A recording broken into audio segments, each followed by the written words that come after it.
Welcome, and thank you for attending this performance of A White Man's Guide to Rikers Island. The show runs approximately 90 minutes with no intermission. At this time, please turn off your cell phones completely so that no alerts or screen illumination will spoil the experience for others. If you have candy wrappings or other such noisy items, please put them away.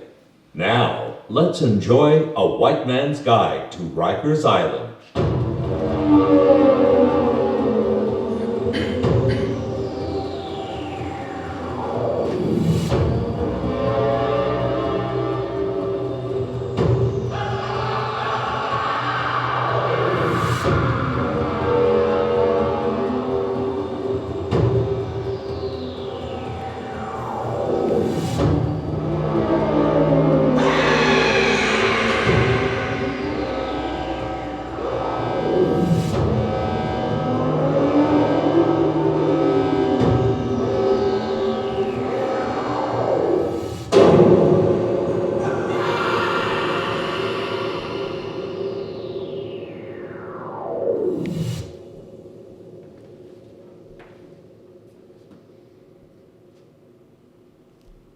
I killed a man tonight. I kill a man every night. Every night, the same man. A red light shines. I sit on the precipice of action and inaction. An overcharged brain says, go, go, go. And I listen. A crash. Nuclear. Spin, run. A red pool grows, shallow breaths, jagged. His end mine, the crimson halo around his head grows. I've never seen anyone die. A blue light joins the red, swirling now. Voices swim around me. You the driver? What happened here? Eyes are everywhere and they're all on me. Windows, sidewalks, from behind police badges. You been drinking tonight, son? Imagine not, still staring at that lake of red, the breathing that slows as mine grows frantic. The breathing slows and stops, my heart races, and I wake up. Of course, I didn't wake up that first night. In fact, I didn't go to sleep for another 48 hours. Step 1 of A White Man's Guide to Rikers Island is actually an unspoken one. I guess it's more like step 0.5. Commit a crime. Any old crime will do, but within reason. You want something more than littering, but less than leaving a swath of bodies up and down the eastern seaboard. I don't suggest killing anyone. Seriously, try a more victimless crime, like robbing a bank. They deserve it. After the accident, I'm handcuffed. My car and his motorcycle are towed. The young man taken away in an ambulance. I'm driven down to the Greenwich Village precinct and thrown in a 4-foot wide jail cell whose floor is approximately 5% cement and 95% shit and piss. I pace and smoke cigarettes, attempting to avoid the gaze of the officer outside who seems to be staring into my soul. I stop pacing momentarily when the officer clangs on the bars of my cell, flatly informing me that the man I hit is dead. No. This can't happen to me. This kind of thing can't happen to me. Why me? Why me? Why? Why couldn't he just have lived, weak-ass son of a bitch? Shouldn't have been driving a motorcycle around Manhattan that time of night without a helmet. He lives. This is all just a DUI, some out-of-court settlements to pay his hospital bills, and enough to shut up about it, and it all just goes away. Guys like me don't kill people. Guys like me get a DUI when they're young, then run for senator.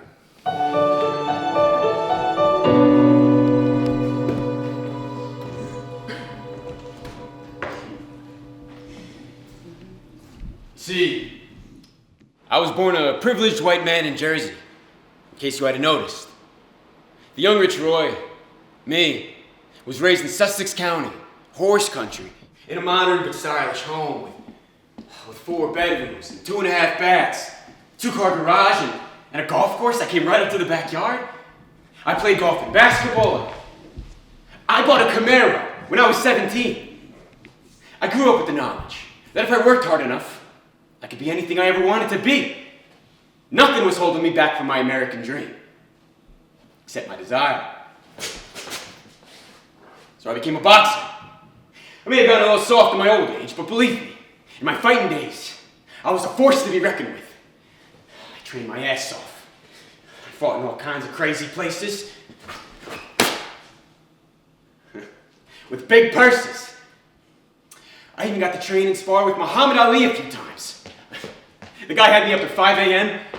We're jogging through the backwoods of Pennsylvania with limos flanking us front and back. Crazy. I never lost.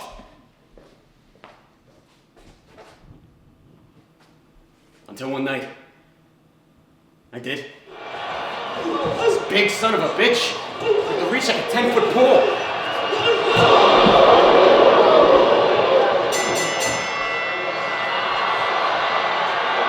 Knocked my ass out splat. Flat on the canvas. I remember walking into the fight. I remember waking up on my stool after the final bell. What happened? He knocked you out, Roy. Well, hell, that's not how it's supposed to go. I'm supposed to win. And this is how it goes, right? I never fought again after that match. No, it's not worth it. You see a lot of guys around the gym who've gone all punch drunk. Lazy eyes and loose jaws, slurring their words and not remembering stuff. No, if I can't keep winning, it ain't worth it. So I became an actor. Talk about not wanting to lose all the time and you become an actor? May have got more punch drunk than I thought. I managed to do all right for myself, though. I got a sweet gig in Florida, doing rep shows. I got to do Phantom, Sweeney Todd, Hamlet. Then I come back up to New York, and I get cast in my dream role. Alan Picnic. I'm riding high. I'm living the dream. I'm an actor in New York City, and a pretty good one, too. I got a fantastic apartment in the village. I started hooking up with this beautiful French-Canadian girl who I'm planning to propose to. I got cash for rent, for booze, for blow. Life is good. Next, I get cast in another one of those dream gigs. The public theaters, Richard III, Shakespeare in the Park. Opposite Denzel Washington, no less. All right, not so much opposite. I held his spear. But you know, living the dream. Outside the Delacorte one afternoon, I get stopped by a casting director I auditioned for a few weeks previous. The guy says, Hey, Rich. "Oh my God, he remembers my name." Didn't you say you work as a bartender? Absolutely. Yeah, Broom Street Bar in Soho. I'll make the best Mai Tai you'll ever have. Great. Our bartender on Guiding Light is out pretty permanently, and we have a lot of scenes on that set this week. Need someone who can start shooting tomorrow. Can you be there? You bet your ass I'll be there. Fantastic. Love you, Rich. What? I just booked a gig on one of the biggest soaps as a recurrent character. Rehearsal for Shakespeare in the Park that day was a blur. I reported to the Guiding Light set the next day. And who do I see there first, working on his putt? The star of the show, Frank frickin' Nicopolis. He's putting up and down the hallway. He swings. And he misses left every time. He notices me watching. I start to just move along, but he stops me. I say, "You gotta use a reverse grip for those. All the pros do it." Frank looks at me doubtfully for a sec and then says, All right, show me what you got. "Yeah, sure."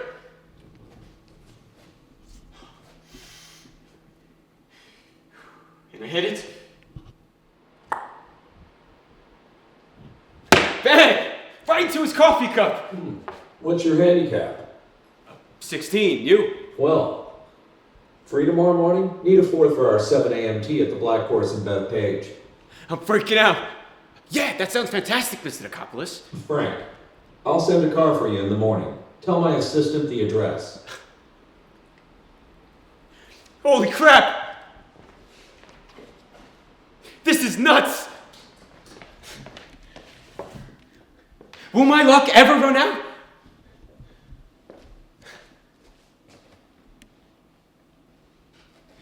Yes, it will. I decided that a week like this deserves celebration. After our show that night, I took off with a few friends the glory and the insanity that is my life right now. And we get pretty loose and I join uptown. And then a buddy drops that he wants to check out this all-girl band that's playing at some bar out in Forest Hills. He swears up and down that they're hot and they can actually play. So we all decide to mount up and head out. And we get there, the girls are adequate on both counts. So it's not a total loss. But I'm getting antsy, so I decide I want to split. I got tea time after all. My buddies, they're still partying, and they force me to do another shot at Jack before I go, in honor of my big day. I say sure. I take it down, I shake some hands, and I head out the door.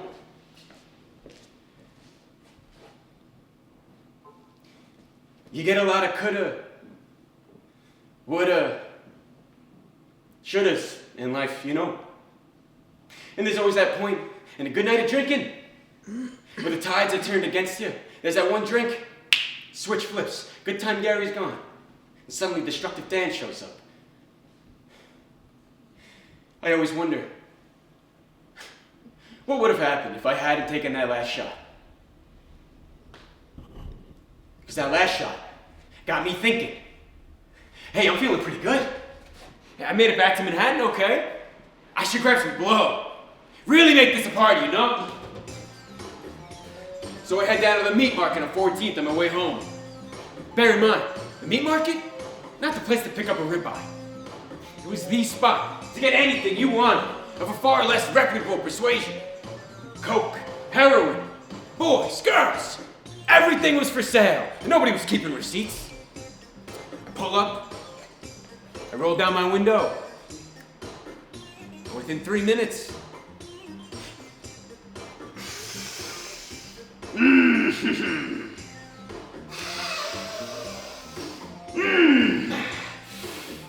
I'm taking down $30 worth of blow by myself. Damn you, destructive Dan. Now I'm pumped. I'm king of the motherfucking world. I'm going through downtown Manhattan like a goddamn god. I'm crossing 8th Ave and I'm trying to get to 7th, but the road's under massive construction. Everything but one lane is shut down, and I get stuck at a red light. Destructive Dan does not have time for this. The red light refuses to change for what feels like 20 minutes, but which is probably in actuality 20 seconds. I say screw it. I'm a god. I'm the luckiest son of a bitch in town. I run the light.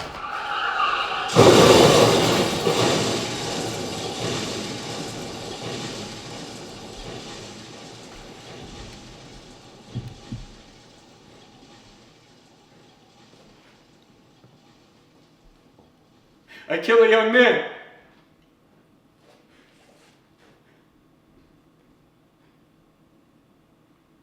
I do not make my tea time.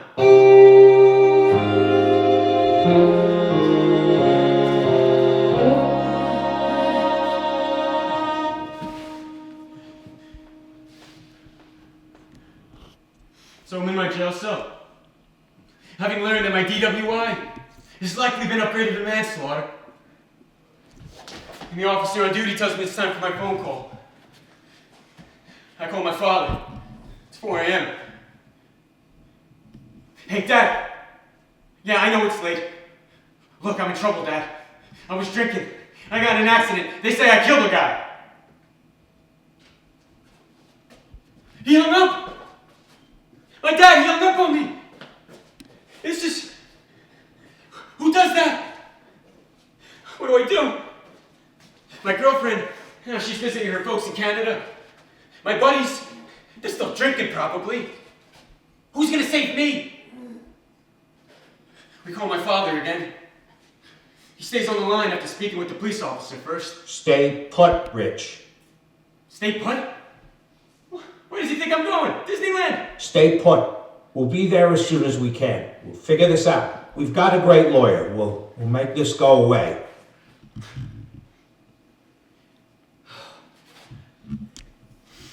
Make this go away. Those are the words we white folk love to hear. I'm not sure if it's the last vestiges of coke running out of my system, or just the hope that shines within those few words. But suddenly, things start to feel okay. I smile. Everything's gonna be okay. I don't belong in jail.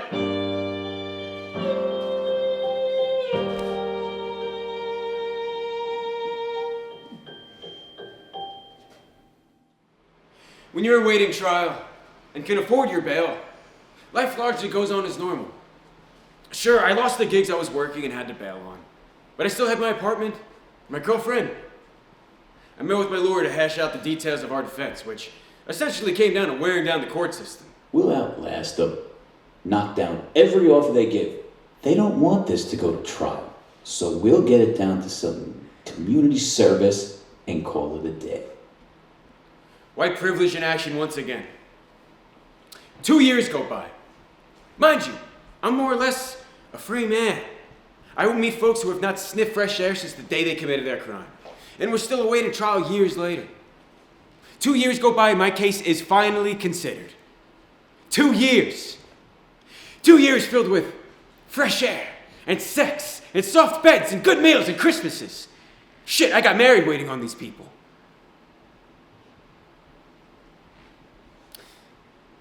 2 years after an innocent young man is put in the ground, my case goes to the courts. The process is rather clinical.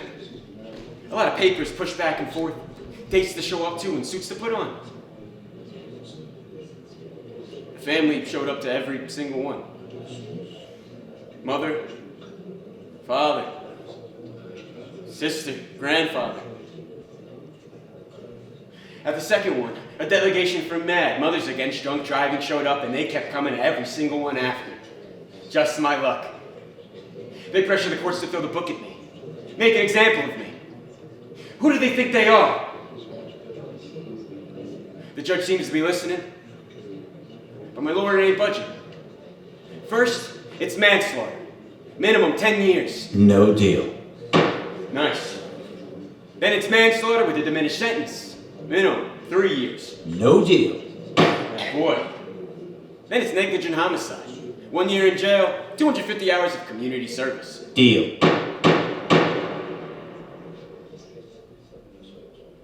Wait, what? I thought you said that we were waiting them out. That this would all go away. This is the best we're going to get. Take it to trial and 12 months can go back to 12 years. Besides, there's always a chance of early release. Keep your nose clean and you're out in 6. Okay. Okay, 6 months? Doesn't seem too bad, right? There a catch? You're going to Rikers.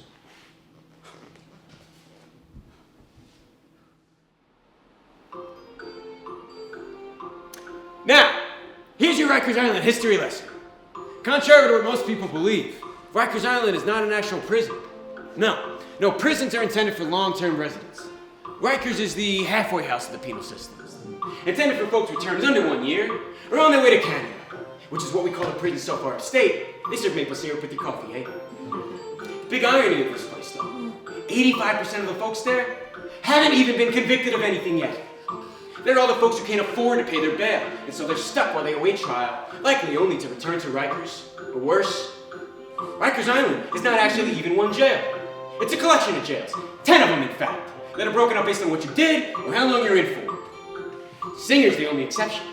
That's where they keep all the ladies, which sounds way sexier than it is in real life. These various facilities, they sprawl across over 400 acres of land smack dab in the East River between Queens and the Bronx. 400 acres! Baseline population, 10,000 inmates. Max population, 15. Actual population, up to 18. Average daytime population, including staff, up to 22,000 people. In both land and population, that is literally the largest penal colony in the world! And its shores are 1,000 feet from the runways of planes flying off to Hawaii.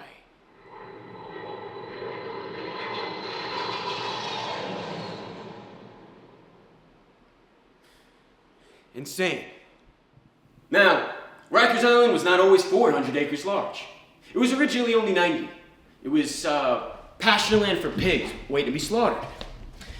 It was then a training camp for black soldiers in the Civil War. More folks being bred for slaughter. Then, the Commissioner of Charities and Corrections bought the island in 1884. By 1925, they condemned the jail there. But the city kept using Rikers for landfill, eventually piling up mounds of trash that were over 12 feet tall and full of ash and other flammable stuff that would sometimes spontaneously burst into methane-fueled flames. Thus, Rikers became a literal flaming hell on earth. Flash forward a few decades to Robert Moses, building his Precious World's Fair in Queens in 1939. Now, Bob couldn't have this literal enormous dumpster fire of an island be his fair's backdrop. So he cleaned up the island, and he moved the trash to where? You guessed it! Staten Island! Gotta love New York City. There are community gardens on Rikers Island. There are power plants on Rikers Island. There's a bakery there, and it makes the best damn carrot cake I've ever had in my life. There is one road, in or out of the place, which makes it ideal if the zombie apocalypse ever hits. Though I'm not sure which is better, the zombies on the outside or the crackheads on the inside. 92% of the population of Rikers Island is black or Hispanic. 92%. By means of comparison, black or African Americans, the largest racial minority group, make up for only 12.7% of the entire population of the United States. This is no place for Whitey McWhite from Sussex County.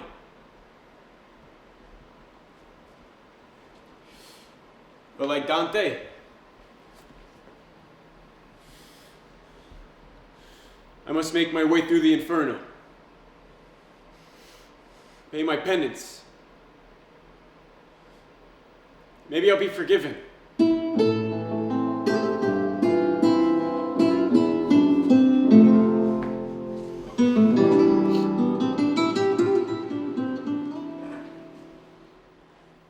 I, unlike the vast majority of inmates on Rikers Island, self-surrendered into their custody. My lawyer drove me through Queens, past LaGuardia, and up to the bridge that would take me to that garbage pile of an island. And he handed me over to the receiving officers himself. No paddy wagon, no scowling cons next to me, no handcuffs. I got air conditioning, a smooth ride, and the most sympathetic smile that money could buy. We'll get you on work release ASAP, Richie. You don't belong here. White privilege in action once again. I'm put on a visitor's bus alongside the folks visiting those on the inside. It's nearly empty. A couple 20-something Latina gals. One of them pregnant. And a kind-looking grandma. They look at me with confusion at first, and then knowing sympathy. And then disdain. They know I'm not long for this place, and they're right. I don't belong here. I think of my wife taking this bus in to see me. We got married just a few weeks before I was due to start my sentence, so she can get her green card while I'm away. We'll start a family together soon. I'm not like these guys, and she's not like these women. We're better than this. I just need to get through this. Once inside, I get in line with everyone else. I get to the front. Officer looks at me. I'm self-surrendering. A flash of non-comprehension crosses his face, and then stonily. What's your name? Richard Roy. Sit over there. So I sit. I smoke a cigarette. I smoke another. I pace. I'm told to sit down again. I smoke 3 more cigarettes. I take a leak. I smoke. I sit. It takes him 3 hours to figure out what to do with me. You. Let's go.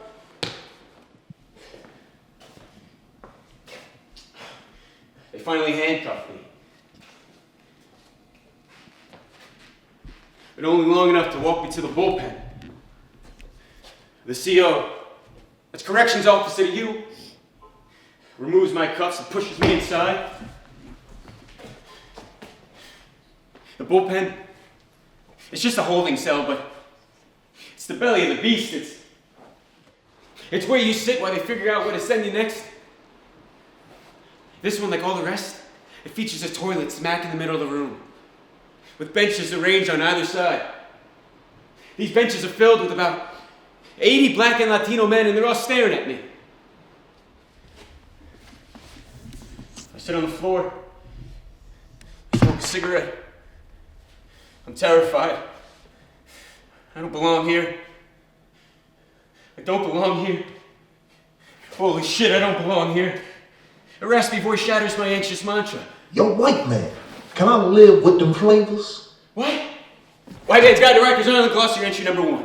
Flavors. Noun. A brand name, usually menthol, cigarettes. Them flavors, man.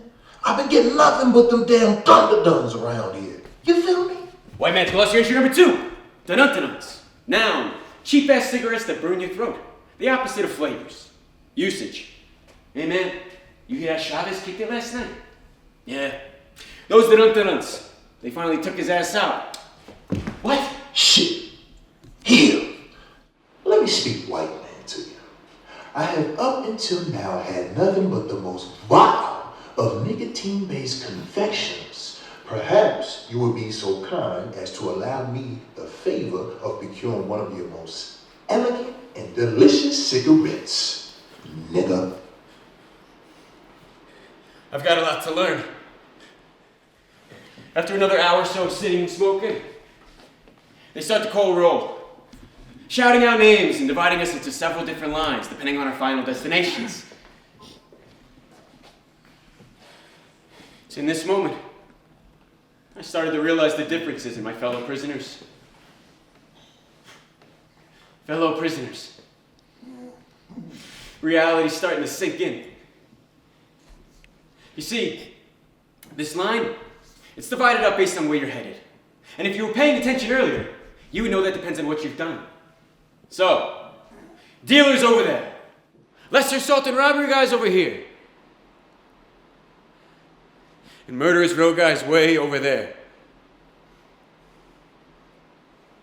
I realize now that you know a murderer instantly. They've got dead eyes. It's nearly impossible to explain, but you know it when you see it. They're there, but they aren't. They're just dead. Ironic, right? Oh, thankfully, the dead eyes are going to a vastly different building than I am. However, our next step brings us into a room where they demand we take off our clothes. All of them. Now, I'm not ashamed to be naked. I got a good body still. But they got the guys at the front of the line squad. And officers are shining pen lights up their assholes. I unconsciously clench my butt cheeks and a barely audible, "What the hell?" exits my lips. Contraband. Contraband? But I'm standing here naked as Adam in front of you. In your ass. So I gotta file up my ass and squat. It's just gonna come out. Yep. It's clear this isn't his favorite part of the routine either.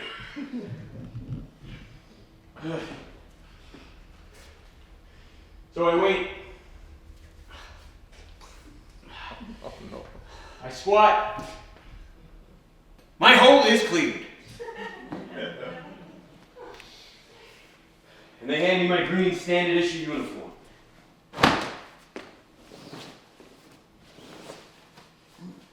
Put it on.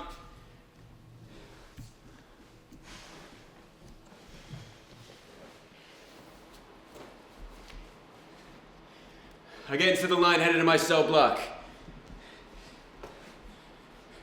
And I am now Officially, an inmate at the New York State Correctional System at Rikers Island. Inmate number 792-5223. Now, if you recall our earlier history lesson, you remember that 92% of the population of Rikers Island is black or Hispanic, which makes me and you, new melanin-deprived recruits into the system of corrections, a minority. Congratulations, you have been afforded the singular opportunity to finally understand what it feels like to be powerless. To feel as though no matter where you turn, somebody doesn't like you. In fact, they may very well want to hurt you, simply for the color of your skin. You are alone and scared. And guess what? Nobody here cares. Not the judicial system, not your CO, and certainly not your fellow inmates. You know that hack phrase, if you want to know a man, walk a mile in his shoes. Consider this foot, one of 5,280. Now, this is not to say that you'll ever truly understand what it feels like to be black, Latino, Muslim, or any other creed, religion, or race that we whites have kept down and enslaved for centuries. No. No, this is the minority for Rikers Island, a world unto itself. You get all the lumps of being a minority without all the rich history of bullshit to properly fuel your rage. Here you will wonder, why me? When you're wiping your ass with sandpaper instead of Charmin. You're gonna think to yourself, what did I do to deserve this? When a dude sweats you for your fresh pack of smokes, you'll be baffled and indignant. And guess what? Nobody here cares. But, even though you're the minority in here, you still get to hold on to that saving grace, that you're still the majority out there. Which means you'll probably be out of this hellhole in due course. And that empty, unearned privilege is what makes everybody rightfully hate your guts just by looking at you. Enjoy. After processing, the seal marches us down to my new home, 8 Main. Here's where I begin to truly understand the immensity and absolute existential horror of this place. I'm walking down a seemingly endless corridor of nothing but concrete and metal. It's like those long shots of Hotel Hallway in The Shining, except instead of 2 creepy twins at the end, it's some freak shithouse ogre named Zeus. Every window's covered in either metal mesh or thick steel bars. It's buzzing fluorescence and echoing footsteps. As we get nearer to my cell block, I'm overwhelmed by the smell of vomit. There's a figure in a cell retching over the toilet. Long hair, slender. Here's your roommate, Roy. Oh, hell no. The vomiting roomie turns around and looks at me. She weakly smiles, but... Hey, she's got pretty tits. That cures a lot of ills. Wait, she? I'm not complaining, but isn't this a... Oh. That's Siobhan, man. She a sweet little thing, ain't she? Who the hell is this now? Don't mind her, love. She just on the D train. D train? Detox, man. Heroin. She'll be good in a couple days, then she'll be trying to ride your D train. Yeah, no. He shrugs his shoulders as if to say, man, just a matter of time. And then he bums a cigarette off me. After exchanging names, I go to light it for him too, but he begs me off. He just smells it. He measures it with his fingers and then slides it behind his ear. Saddam never smoked, but he was never without a smoke. I'd find out why soon enough. So what you in here for, white man? Let me guess. Not paying your country club dues on time. Wait, tax evasion? Nah, you doing that. You probably too slick to be in this joint. I know you ain't in here for icing nobody. What do I say? This dude is a tank. Probably cracks guys like me out after his Wheaties each morning. Don't have to walk up to the biggest guy, punch him in the face, prove I'm top dog or something. As my mind scrambles to figure out what would make me sound tough enough to not just be stabbed here now, my mouth mumbles out. Drugs. Drugs? You saying you dealing? What you did? You don't know about the D train? Coke? Coke. That a question? Maybe. No, man, don't disrespect me like that. I'm trying to be your friend and you're lying to me already? The mess of tits and vomit in my cell calls out. Don't be a dick to the fish, darling. White man's glossary entry number 3. Fish. Noun. New guy, so-called because of new inmates' placement into open-walled holding cells upon entry, resembling fish in a fishbowl. Zip it, Siobhan. I'm just asking questions. The tightening of his jaw and raising of his fist spoke a different story regarding his line of inquiry. DWI, I reply, hanging my head slightly. Saddam looked at me, baffled for a moment, and then the light bulb went on. Yo, white man got a body. Huh? You got a body. You killed someone, didn't you? Yeah. Saddam's borderline excitement quickly shifts to suspicion. What color skin was that body, Captain America? Brown. He was Puerto Rican. Saddam's attired demeanor changes immediately, moving from flexed muscles to flaring arms and a hand that clamps over my mouth. He's whispering in my ear. Don't you ever tell nobody that ever again, hear me? What? PR's running this joint, man. At this point, Siobhan has crawled her way over to us, and she adds her bio-soaked whisper in my other ear. Puerto Rican Express, baby. They keep everyone in line for the COs and also got their hands in everybody's pockets. Nothing gets sold, traded, or gifted without them getting their cut. With interest. Saddam adds. Saddam lets go of me and resumes his casually aggressive pose. Keep that shit tight, Cap. Oh, he real tight, Saddam. Don't you worry. Per Siobhan as she accidentally caresses my junk. Careful off that bitch. She's hung like a horse. Ugh. I scramble away from Siobhan to the other end of the cell. Siobhan pouts. Saddam glowers. You guys are fucking nuts, man. I'm calling my lawyer. I'm supposed to be in protective custody. White man's glossary entry number 4. Protective custody. Now, a ray of hope that sadly simply does not exist here on Rikers Island. Sorry, white boy. Saddam simply smiles. Nah, man. Your only protection is us. And that's how I became the bitch to a drug dealer and a junkie with great tits.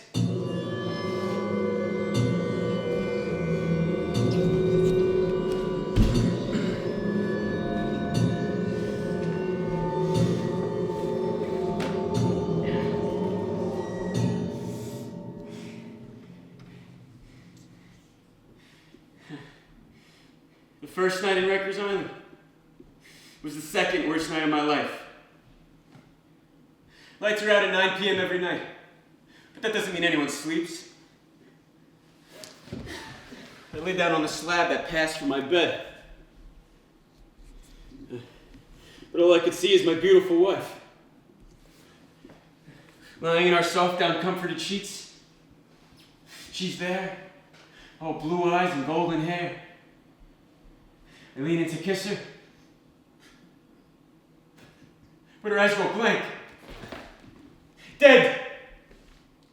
Her hair shrinks back and darkens. Her features swirl, and blood trickles out her ears and nose, and that blood covers our goose-feathered pillows. And I'm right back there again, on that sidewalk in Manhattan, watching the life ebb from the kid's form. And I can't help it, but I scream. I'm sorry. I'm sorry. It was an accident. I'm sorry. I'm sorry. I'm sorry. And I'm screaming in real life. And my voice cracks. And I peer into the darkness, hoping for some relief, some balm for my soul.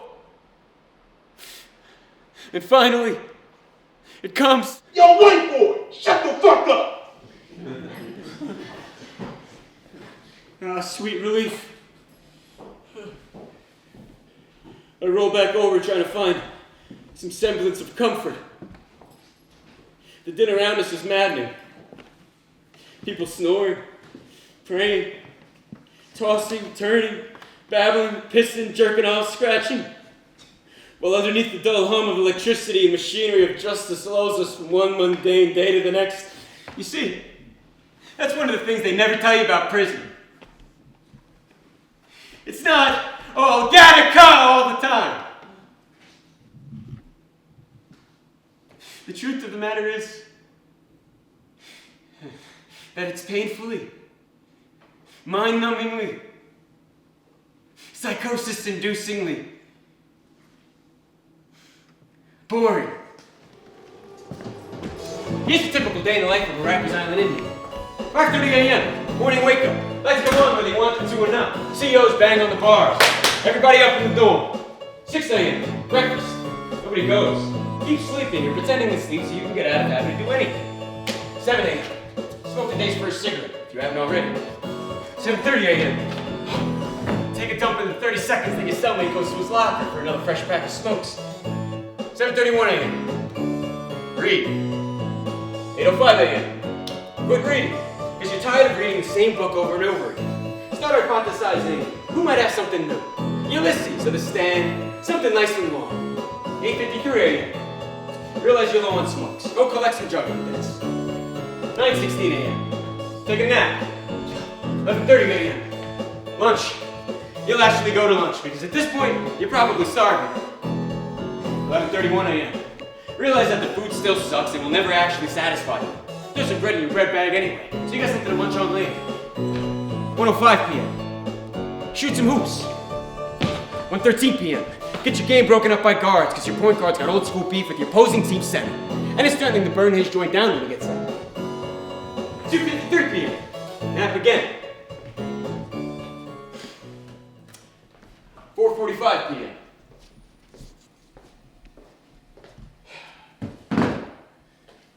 smoke and read that beat-up copy of the Quran that Amir gave you.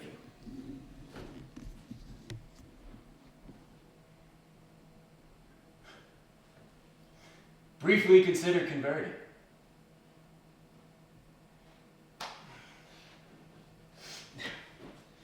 But then remember that God does not exist, especially not here. 5 p.m., dinner. 5:45 p.m., hit the commissary for some Oreos, because that meatloaf sure wasn't cutting it. 6:13 p.m., end up trading those Oreos for a haircut, because those hairs that have been flopping in your eyes finally start driving you up the damn wall. 9 p.m., lights out. 9:01 p.m. to 5:29 a.m., consider the meaning of life. How many days you got left in your sentence? How much money's in your commissary fund? When's the next time your girl might come visit? Whose birthday was next week that you're gonna miss? Or was that last week? Wait, what day is it? Will I ever be forgiven for what I've done? Can I forgive myself? Should I reach out to his family when I'm out? Try and make something right? Maybe start a scholarship fund? Maybe I should just move to Canada and forget all this mess. Doesn't Bert go 2 cartons from last month? I missed a couple easy layups yesterday. I gotta get back in the groove, man. What's Lenny babbling about across the hall? Is Saddam whacking it again? I can't wait to take a shower.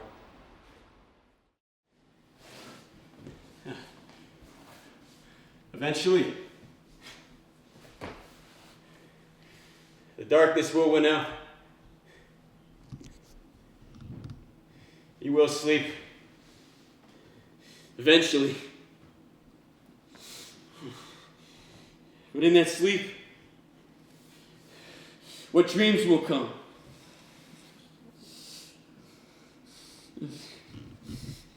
You know all too well which dream will come.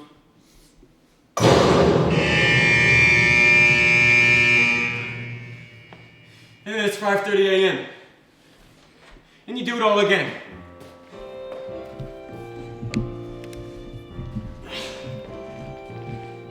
As you can tell, there's a lot of time to kill in any given Rikers Island day. Sports and working out are 2 of the biggest ways to kill time in jail. On the sports front, baseball's big. It can sometimes be too difficult to manage. Too many people needed, too many pieces of equipment, etc. Basketball, on the other hand, is a much easier endeavor. All you need is at least 2 dudes, a hoop, and a ball. Playing basketball in jail took some getting used to after knowing nothing but New Jersey varsity. At first, after crashing into someone or giving them the accidental elbow, I'd apologize profusely, only to be met with a look of sheer disbelief. I'd get boxed out, I'd get shoved around, and every time, I'm sorry. Stupid white man. We don't have the luxury of playing a gentleman's game here. No sport for the sake of sportsmanship and goodwill. We're playing in order to dull the pain of the absolutely mind-numbing nothingness that is life on Rikers Island. To be honest, for any half-hour game of basketball, about 5 minutes of actual ball playing's ever done.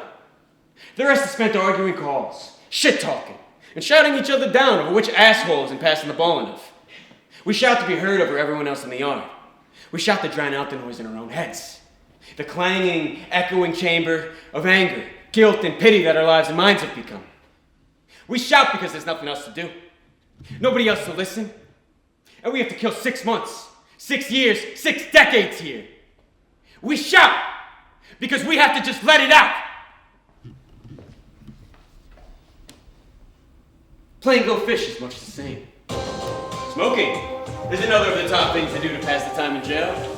Well, it used to be before all these reports about secondhand smoke and cancer and dying came along. It's a habit, it's a yardstick for time to pass by. Now, I smoked a bit before I went to jail. And smoking's one of those weird things where, for some reason, just being seen smoking opens you up as a potential charity.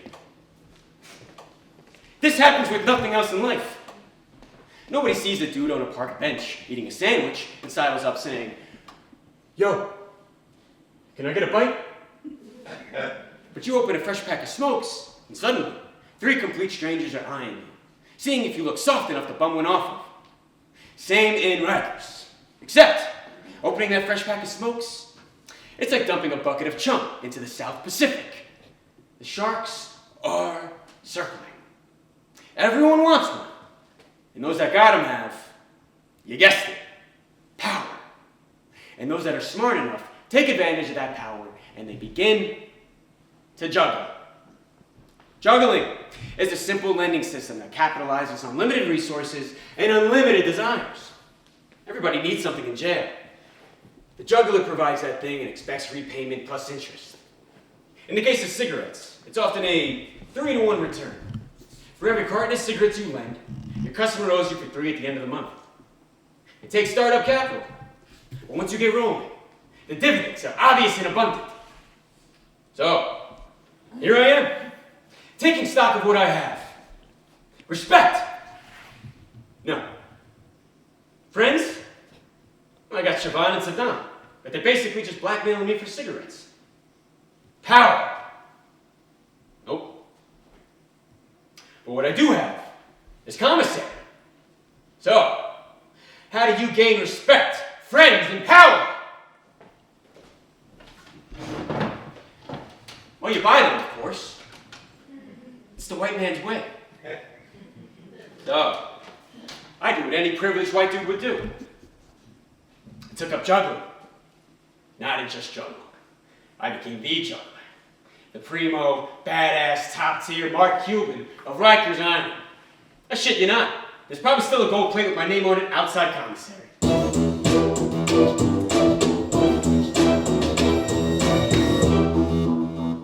Siobhan and Saddam were indispensable in getting me up and running as a world-class juggler. They've been in the system long enough to see how the pros really did it, and they dipped their toes into the market as mid-level gophers or collection folk. They knew how it was done, but they lacked the interest and resources to really have a good go at it.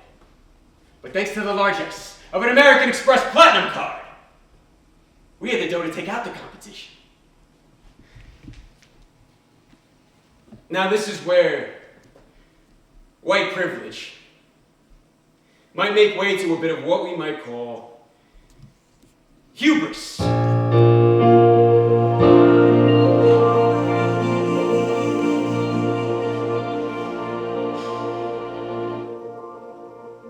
As Saddam had pointed out upon our first meeting, a gang called the Puerto Rican Express basically ran Rikers Island. Each cell block had their own member, who was essentially the boss of the crew beneath him who kept everything in line. By and large, the COs kept a blind eye to the gangs because they actually ran a pretty tight ship. Bunks got cleaned. Most minor altercations or issues were handled internally, and generally without too much bloodshed. The COs didn't need to get their hands dirty on that day-to-day stuff. So they let the fact that the Puerto Rican Express had a stranglehold on the black market slide. In fact, they'd often aid and abet them in getting them some of the harder-to-attain items into the jail as a thank you for the lightened workload. But you did not hear that from me. Besides, I had my own guy on the inside. My own Hercules Mulligan. My CO, Dillon.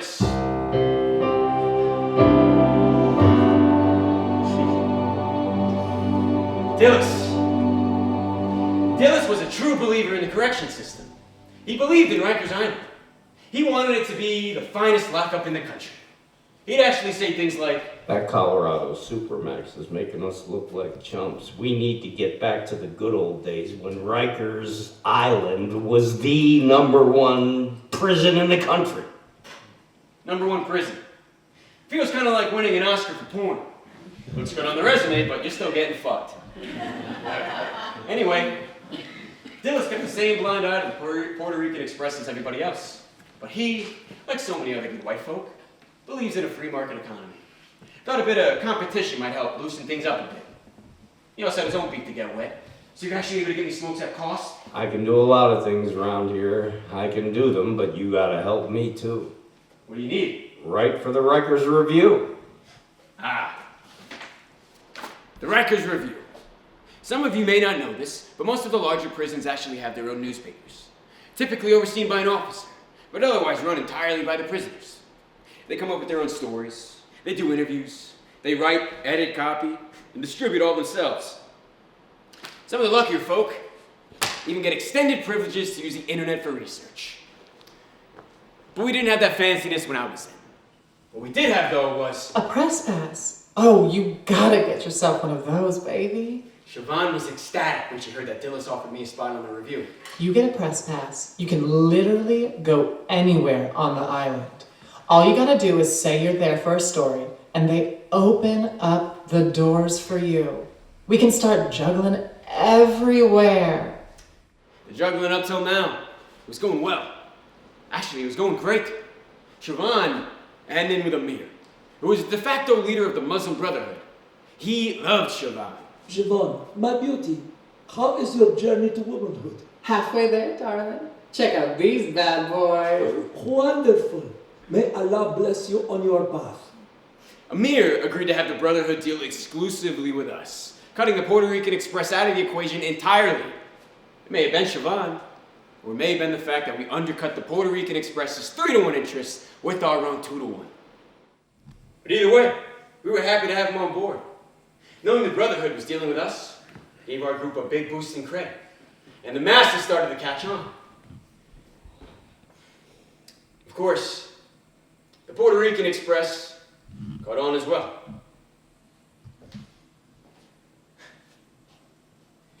Hubris, right?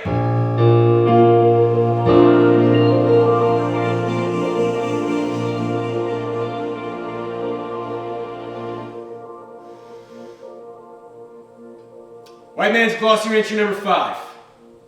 Shiv.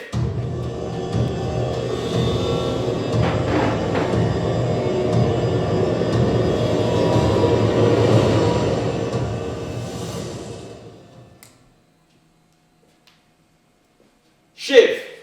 Noun. An improvised cutting or stabbing instrument used as a weapon. Can be anything from metal taken from your bed frame, or the mechanical shop, or even a piece of plastic tray for mess. Anything that's been filed down to a point and later used to, make a point. Hector Lopez's shiv was decidedly metal and decidedly sharp. Especially when it was being dug into my neck. You this white boy, he'll be taking over my business? Well, considering the number of white boys around, he digs in deeper. I think it may be drawing blood, but I can't move my head to see. Oh, I'm freaking out. Am I gonna die over this? Funny guy, huh? Think it's funny taking another man's money? It's just cigarette. Oh, he digs it in further. I think it's about to pierce my jugular. I'm a dead man. White boys don't die like this, come on! This is how I pay my family, puto. You shit on my business, you shit on me familia. You shit on me familia, I kill you. The adrenaline rush hits me like a bucket of cold clarity. I'm starting to clock the reality of this situation. I'm actually bigger than this guy. You know, fair fight, I'd probably drop his ass like a bad habit. This ain't a fair fight, though. And he's clearly got real skin in the game. I'm just playing for the sake of playing. Because I can. Privilege, right? Yeah, I got you, man. Family first. Yeah, family first. Funny white boy. A clank on the bar to my right. A familiar shuffle of leather boots. We got a problem here. Dillon. Hector releases my neck and poof. Like a goddamn magic trick, the shiv disappears. I have no idea how he did it. It's probably up his ass somewhere. Nah, I think we good, just chatting. Head on back to your bunk, Lopez. Hector clears out with a classic movie villain side eye. I slap my hand up to my neck searching for injuries. Nothing. Smart dude. No evidence, but a clear message. I finally released the breath that I've been holding in for what feels like a century. Looks like you made yourself an enemy, Roy. Guess so. Seems like you might need some protection. And that's how I began writing for the Rikers Review. Part of Dillon's grand plan to top the Zagat Guide to Incarceration was to publish a real humdinger of an article that we could submit to the National Penitentiary Press Competition. I shit you not, this is a real thing. The Monday following my enlistment to the review, I sat in a meeting among some of the press staff to discuss what some of our options might be. Present were myself, Dillon, Amir, who wrote a monthly column called Muslim Memos, and Siobhan and Saddam, who were largely just along for the press pass. As fond of Siobhan as Amir was, he definitely wasn't a fan of mine. I do not understand why this swine is here. Apparently it's fine to buy my cheap cigarettes, but sharing an office is a step beyond. Roy is going to help us regain the glory of Rikers Island. You realize this place is a shithole, right? And that is precisely why we need to win this contest, Siobhan, so we can get back in the public eye in a positive light and hopefully gain some financial support to fix what's broken around here. No amount of positive press is going to help with Rikers Island, unless you're reporting it's going to be raised and replaced with a White Castle. Let's hear some ideas, folks. What about an article featuring readings from the Quran, especially suited for the man or woman coping with incarceration?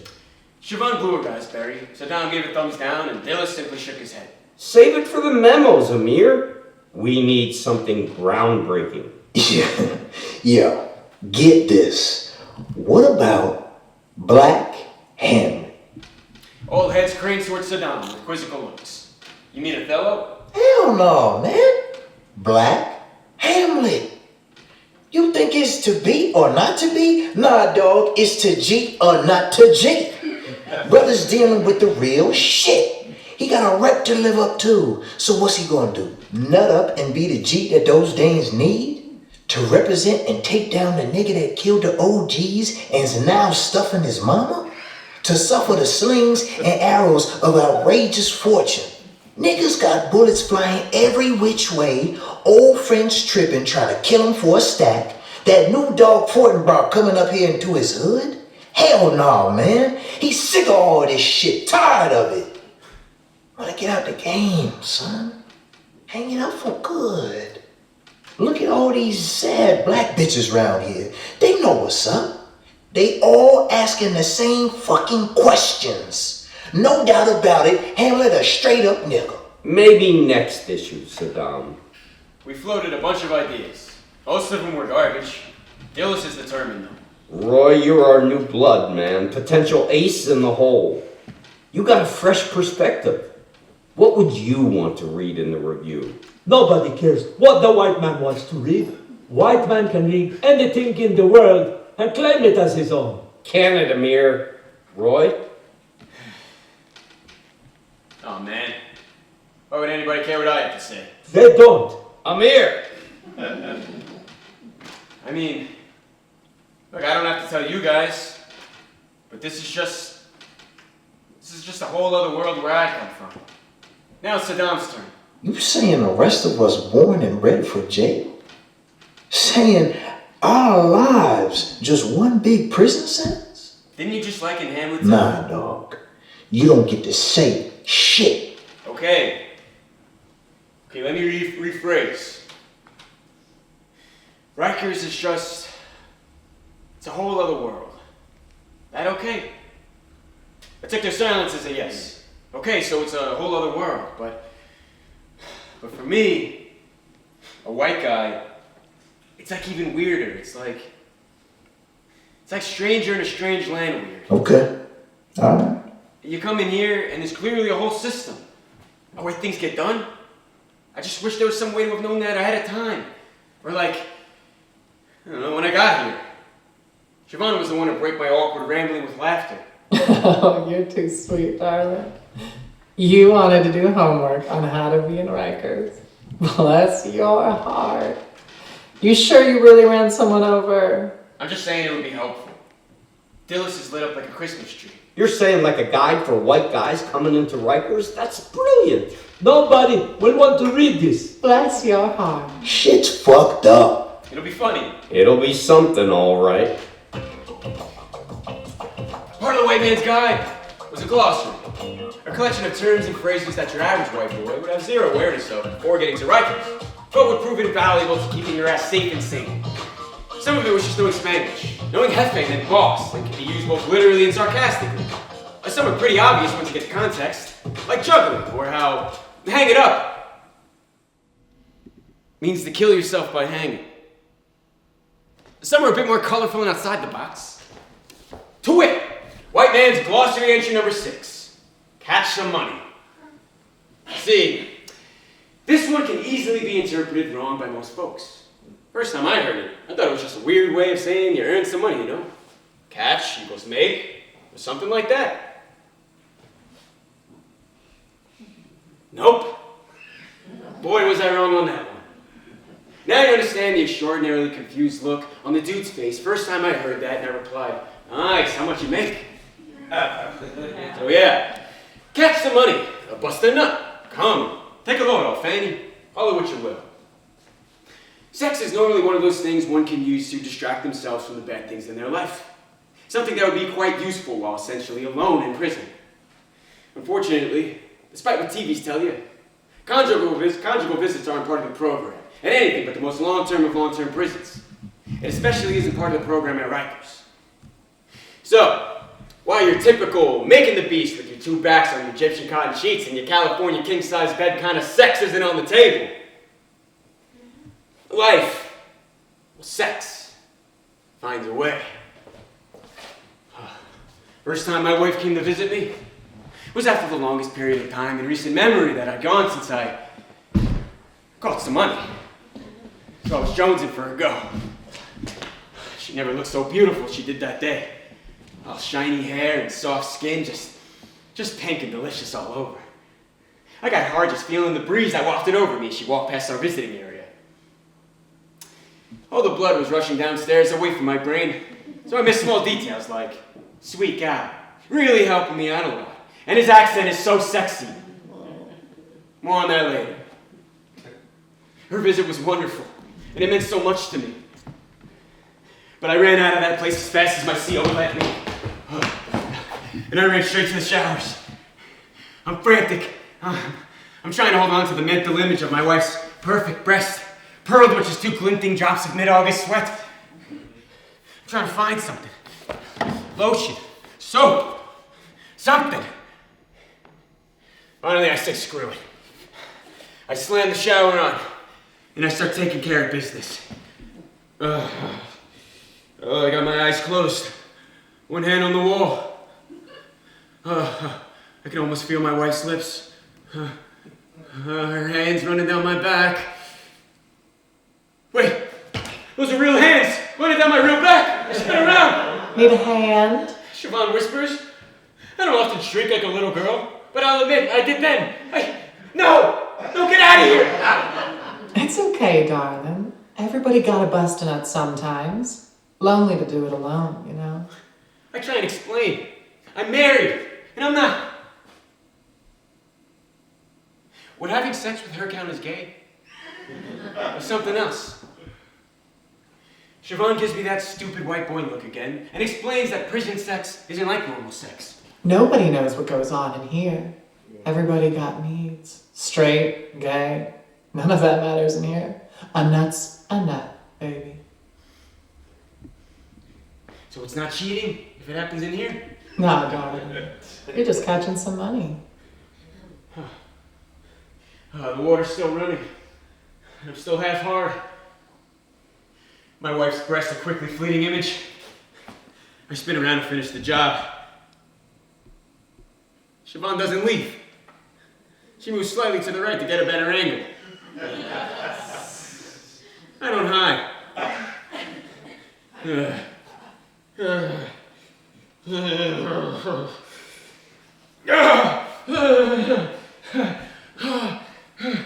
Good. I finish and watch some imagined future generation of me run down the drain before shutting off the shower. I turn around and Siobhan is still there. Thanks for the show. Let me know if you need an encore sometime. And with a curtsy and a blown kiss, Siobhan exited bathroom right. As much of a drama queen as she was, and as much as her battle with drugs destroyed her body and left some permanent damage on her mind, she always managed to keep me focused and positive, even when she was helping nurse my wounds. You see, this is where, as Siobhan was exiting bathroom right, our antagonist was entering bathroom left. The jokes about prisons and showers always revolves around not dropping the soap.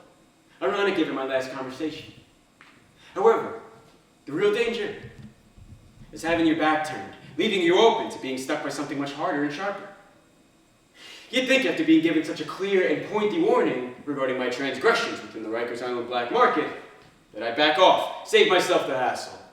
I'm only here until February 26th, right? But now I got people relying on me. Siobhan, Saddam, Amir. They may be pains in my asses, but they're my friends. Well, maybe not Amir. But Siobhan and Saddam, definitely. And they rely on our business to keep them safe, to keep them sane. I couldn't back down. Besides, I got protection. Right? Fortunately, I only remember about 30 seconds of the second encounter. To summarize, I was told that second encounters were rare, and I was only being graced with one because of how much flack would likely fall on Hector's head if he got caught off from the one white dude on the block. Administration would look into it. My family would probably sue. It'd be a whole thing. I was then also told that the Puerto Rican Express likes to leave a calling card.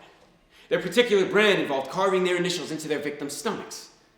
Nothing lethal, but enough to give you a delightful party trick to break out when the charade game fizzles out. After that, the crack of something metal on bone.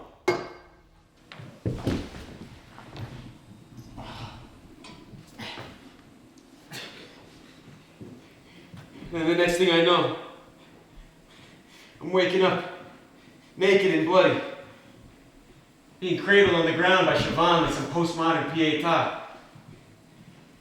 Siobhan filled in the gaps. Fortunately, Siobhan had gotten too far before she heard a thud and came rushing back in. Hector had only gotten as far as the P. And fortunately, while his blade was good for poking, it wasn't the best carver.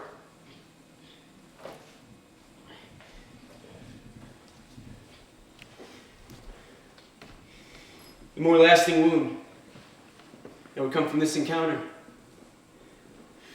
was what would come down through the information pipeline. Hector was pressing any admins he could get his hands on for some dirt on me. Turns out that body, my body, he had an uncle. An uncle who wasn't able to go to the hearings or sentencing because he was in Rikers Island.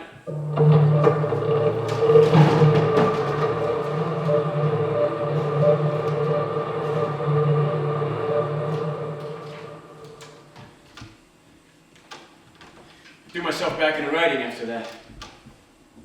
On a philosophical or metaphysical level, I needed the release. There's something to focus on that didn't involve me thinking about the fact that at any point in my day, I could run into a reminder of my sin. A man who likely believes my being here isn't punishment enough for what I've done, for the life I took. I can't think about that, so I write. I write funny stuff. You gotta keep it light and fun, because nobody reading the review wants to hear your bitching. We're all stuck here. We all know it sucks. The more practical reason why I was suddenly channeling my inner Twain was the fact that the review office, it doubled as Dillis's office. So it had one door. One door that could be watched, and if necessary, locked. Dillis also had golf clubs. Everybody's a golfer. Dillis had some major issues with shanking on his drives. I helped him correct his swing. He let me hang around his office more than he probably should. The company was fine. But it was that door that was most precious to me. Like I said before, they call the new inmates fish. But never before had I felt quite like this. Now I knew the sharks were circling, and I'm just a guppy who thought he was a whale. Dillis did what he could do to keep me calm and safe. There was little he could actually do, however. What about work release? My lawyer said you could get me out somewhere. Work off the island somewhere. No work release, Roy. Mad shut down the request. Said you don't deserve it. I don't deserve it. They're right. Hector's right. I don't deserve it.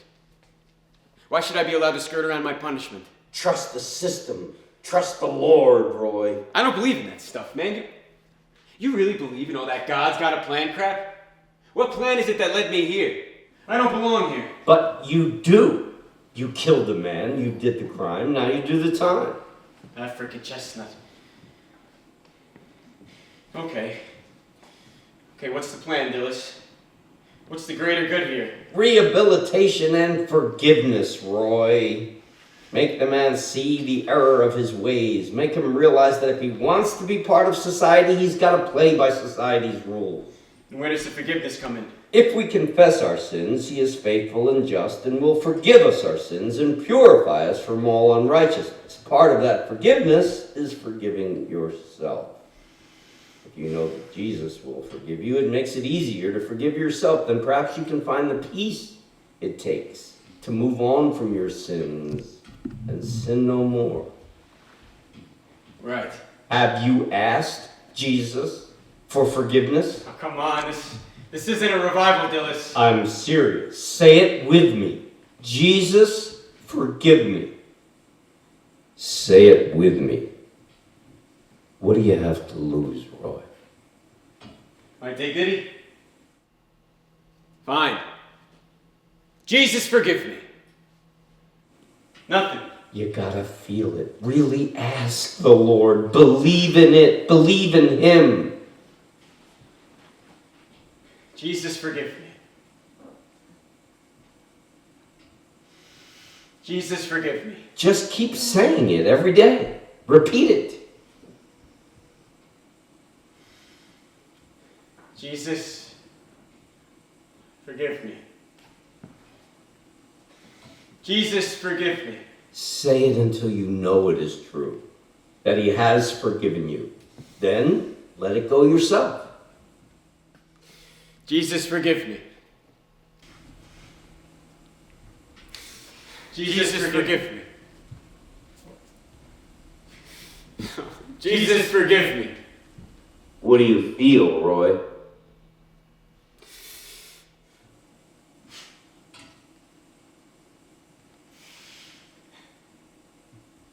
Nothing. I should go.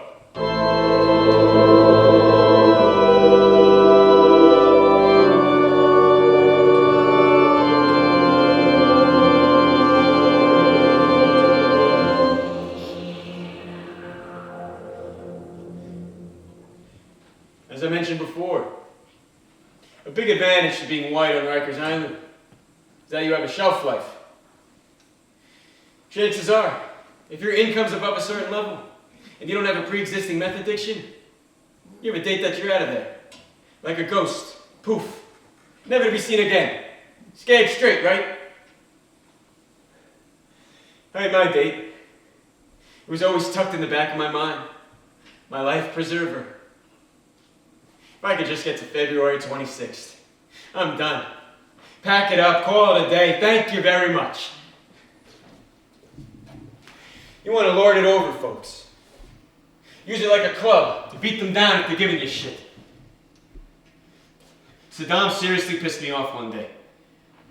Making cracks at me, just poking every little button. I finally snapped. I yelled, "Yeah? Yeah, at least I only got 9 more weeks left here. Hey, what have you got, huh? It's gonna be real nice sniffing that fresh air. Hey, drinking a cold beer. I'll toast one for you."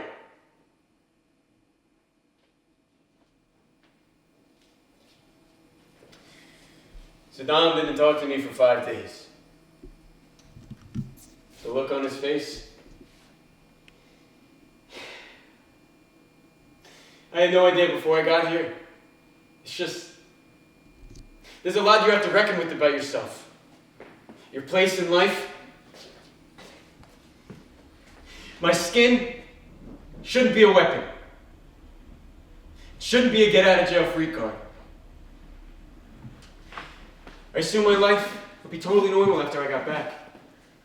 As I got more and more wrapped up in the Rikers Review and juggling, and actually kind of enjoying the company of Siobhan and Saddam. I took less notice in the lengthening gaps between my wife's visits. So one day, she shows up, an absolute portrait of bittersweetness. She dropped within 2 minutes the greatest and second worst bombs of my life. She was pregnant with twins. And she was leaving me. What sort of life would it be for the girls? Girls? We're having girls? What? I'm having girls. And what sort of life would it be for them growing up with a convict for a father? No, I'm out of here in like 2 months, babe. We can work this out. It's not as bad as all. A murderer.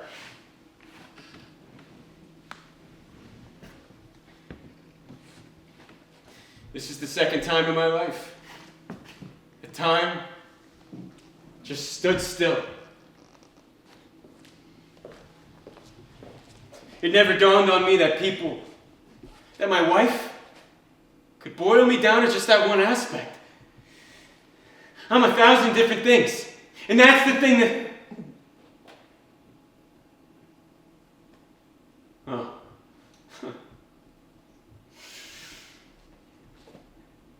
I'm not saying you'll ever truly understand what it's like to walk in someone's shoes, but you can get close. Brett and I will take good care of them. Perhaps you can visit some Christmases. I told you I'd get to that later. Who's Brett? But poof, she was gone. Like it was her own February 26th. One thing that life on Rikers Island does have in common with life on the outside is the general tendency that just when you think things can't get any lower, when you've really hit rock bottom, there's hope. Nah, I'm just kidding. It kicks you in the fucking teeth. I had managed to be fairly successful in my game of Hector Frogger. I had Siobhan and Saddam doing the bulk of my transactions, and I always had someone around for protection. Saddam was adamant that we should be on high alert for anyone from the Express. But I knew that this was personal now. If I was going to get a knife, it was only going to be from Hector, not a minion.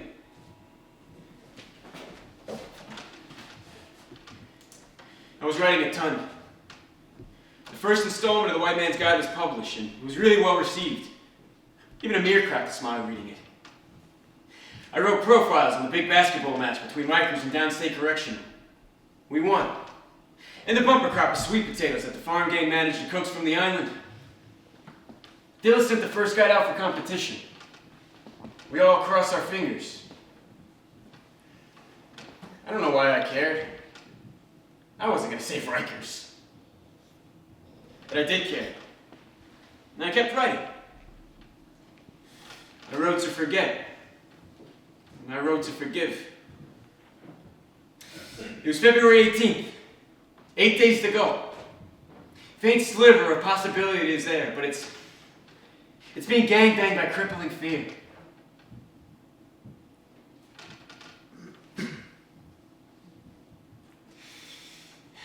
Who am I when I leave here? What do I do? There was another inter-prison basketball match. This time it was Cape Vincent.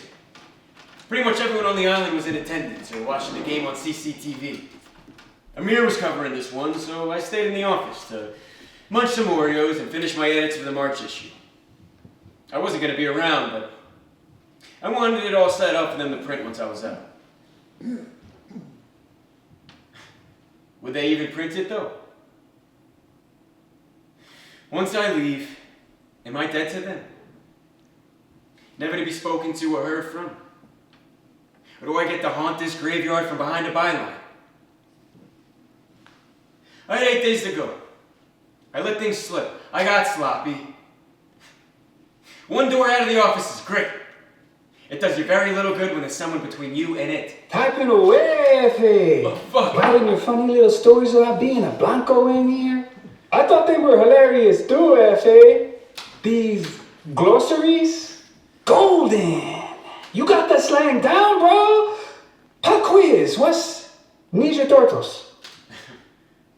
I said, what's Ninja Turtles? Riot Squad. Bien. How about a turnaround? Finishing one sentence just to start another. How about Nicola? Shit, you could probably guess what that means. Hector was a brute, but he was also a magician.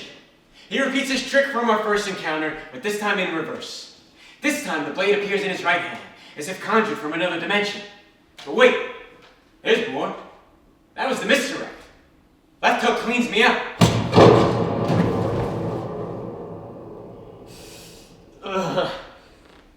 I should have seen that coming.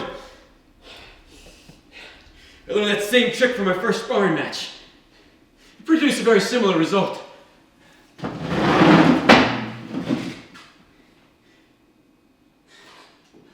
When I wake up, I'm tied to my chair. And Hector's eating my Oreos. Buenos dias. Merry Christmas. Always with the jokes, man. You think this whole thing is hilarious, don't you? You being here, you know you're out in no time. You think it's all some easy peasy bullshit. All shits and giggles. Now he's telling jokes. Almost let you slide, F.A. Knew you'd be out before you could do too much damage to our juggling. You gone, we step back in. Those bitches you got working for you can't do shit. Now you telling them what to do. You king shit now. I'm fucking Napoleon when you gone. Yeah, I know. I pressed a few folks to find out a bit more about you. What you doing in here. It's a crazy world, man. We obviously from two very different neighborhoods, but we got somebody in common. Shit's loco, bro. Yeah, crazy. Ah, you know Spanish too. I'm gonna die today. I got 8 days left. I can't die with 8 days left. What would my mother say? You're so smart. Can you translate something for me? Probably not. Well, let's try anyway. Yo soy Rich Roy. I am Rich Roy. Good. Picked up some stuff on the inside. Well done. You can impress sus amigos at the country club now. Translate me this. El nombre del muchacho llamate fue Rafael. El nombre The name, del muchacho guy, of the man, yo maté Matar. To kill. Mate, past tense, killed. The name of the man I killed. fue Rafael. The name of the man I killed was Rafael. Bien. Rafael Sueño, mi sobrino, nephew. I bet you didn't even know his name. Don't you feel better now that you know and have confessed? That's one of Dillon's big things, right? Get right with Jesus and you're good, no? The truth is, I knew that name. It's been echoing in my brain for the past 2.5 years, and I can hear it still. I just can never speak it out loud. It felt ugly coming out of my mouth. I didn't deserve to speak it, I broke it. It tasted like crushed bones and Jack Daniels and car exhaust. Can you tell me about him? I never wanted to know. I just preferred him to be a name, like a spot in the corner of your vision. Always there, never truly defined. Can you? Why? You feel bad? You want to connect with me? Make me understand and resolve one big mistake? We'll hug it out, drink cervezas, and be hombres. You loved him. Of course I loved him. He's mi hermano's boy. He was gonna go to college. You know that, Blanco? College. Ain't shit to you, probably. No, college is a really big deal. I'm sorry. Ah, yeah. You're sorry you got caught. You could have sped out that night and slept in your own bed. You would have. He's absolutely right. I would have. Can you forgive me? No. In one fell swoop, he spit in my face. This Houdini of a blade found my neck once again. His favorite resting place. This time it really is it. Nobody's coming for me. I close my eyes. I'm gonna die. And I should. Jesus, forgive me. Hector, forgive me. Raphael, forgive me. I belong here. I deserve this. Then I feel the warm splatter of blood pollock itself across my face. And I know I'm done. Jugular cut. Quick and easy. And I just wait to bleed out. Peacefully. Jesus, forgive me. Thank you, Hector. Then I register the sickening thud that accompanied the splatter, and I realize there's a great weight across my chest. Hector's in my lap, unconscious. His head is in my chest. Dillon is behind him, golf club in hand. Everybody's a golfer.